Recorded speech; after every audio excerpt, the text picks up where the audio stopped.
Il y a quelques années, j'ai perdu beaucoup de poids et je vais t'expliquer comment est-ce que j'y suis parvenue. Bonjour et bienvenue dans cette vidéo. Je m'appelle Muriel Ben et je suis auteur. Donc, dans cette vidéo aujourd'hui, je vais te partager trois ou quatre objectifs qui vont te permettre, t'aider à réaliser tes projets. Pour ce faire, je vais te raconter une petite histoire qui peut-être va t'inspirer, toi aussi, à révolutionner ta vie en en appliquant ces trois ou quatre objectifs. Il y a quelques années, quand j'étais au Sénégal, je voulais perdre beaucoup, je voulais perdre du poids. Pas beaucoup de poids, mais je voulais perdre du poids parce que je trouvais que j'avais des rondeurs. Je commençais toujours très motivée à faire du sport, à faire attention à mon alimentation, mais au bout de quelques semaines, je retombais dans mes vieilles habitudes.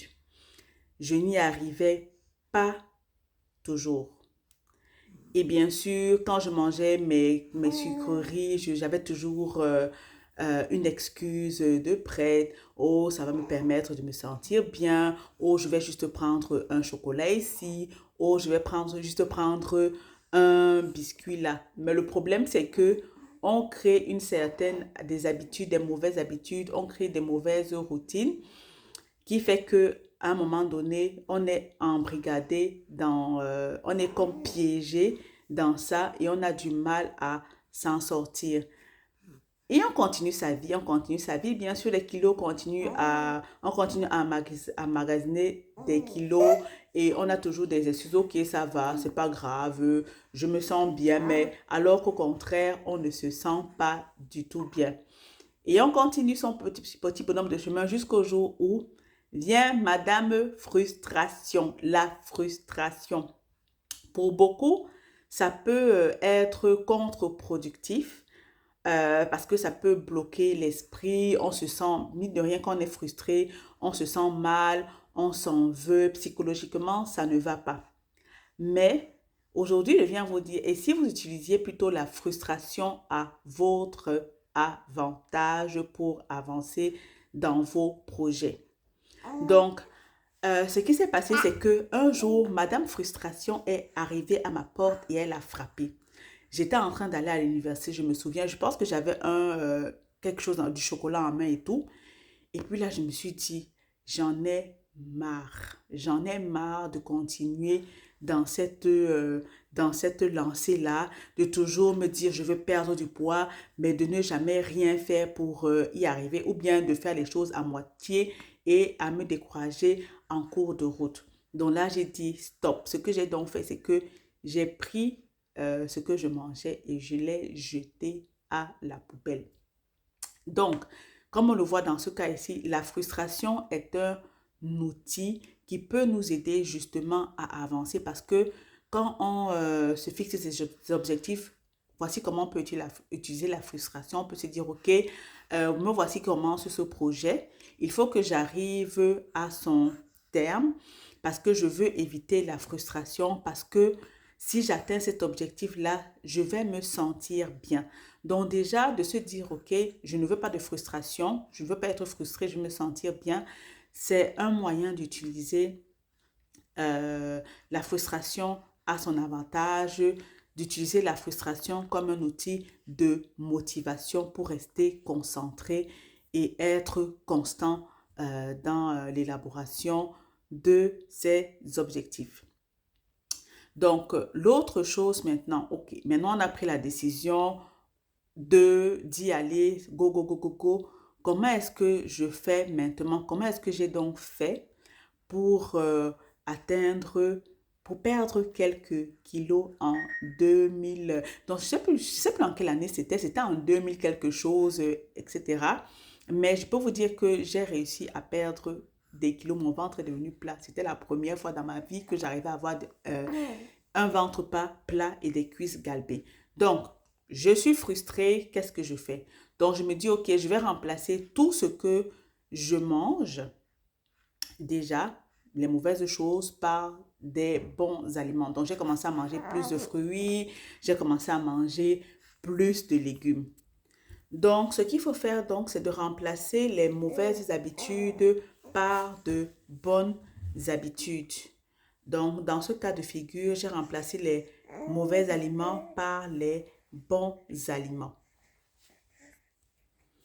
Donc, je buvais aussi beaucoup de thé parce que je me suis rendu compte que des fois, quand j'avais envie de grignoter, boire du thé, en fait, me permettait de savoir, de compenser, en fait, cette envie de grignotage. L'envie de grignotage, qu'est-ce qu'elle exprimait exactement? C'est ce que j'essayais d'identifier. Est-ce que ça exprimait vraiment une envie de manger ou bien c'était juste des frustrations que je voulais passer? Donc, plutôt que de me jeter sur du chocolat ou des biscuits en toutes sortes, je buvais du thé ou je mangeais des aliments sains. Donc, je mangeais beaucoup de bananes, beaucoup de fruits, de légumes. Et j'étais vraiment très, très, très, très concentrée sur mes objectifs.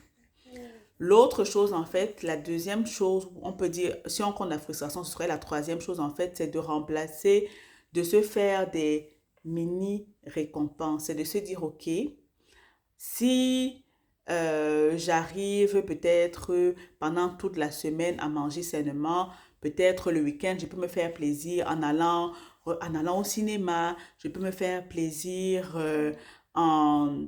Vous pouvez identifier des petites récompenses que vous pouvez vous offrir. Je peux m'acheter un petit bijou que j'ai repéré, je peux m'acheter un vêtement en fait. Donc, vous essayez de vous motiver par ces mini récompenses-là. Et la dernière chose, en fait, c'est juste de répéter ce qu'on a, comment dire, les nouvelles habitudes qu'on a adoptées, en fait, au quotidien. Parce que c'est en répétant les choses au fur et à mesure qu'on finit par atteindre ses objectifs. On ne peut pas juste se lever le matin et dire, OK, aujourd'hui, je vais manger sainement, et puis le lendemain, on ne mange pas sainement. Justement, donc on répète ces nouvelles habitudes chaque jour. Je me souviens donc justement que cette année-là, euh, j'allais à la salle de gym. On dit souvent que la meilleure façon d'atteindre un objectif, en fait, c'est de passer à l'action. Si vous ne passez pas à l'action, rien ne va changer dans votre vie. Et comme on le dit souvent, en fait, ce n'est pas censé être facile, c'est censé être complexe, c'est censé être... il est censé y avoir des défis, c'est tout à fait normal. Donc voilà, je vous laisse avec ces quelques stratégies. J'espère que ça va vous aider, j'espère que ça va m'aider parce que après cette année encore j'ai quelques kilos à perdre donc je compte bien les appliquer dans ma vie actuelle. Dites-moi en commentaire des stratégies que vous utilisez dans votre vie et on se dit à bientôt. N'oubliez pas de partager la vidéo, de vous abonner et de laisser un commentaire.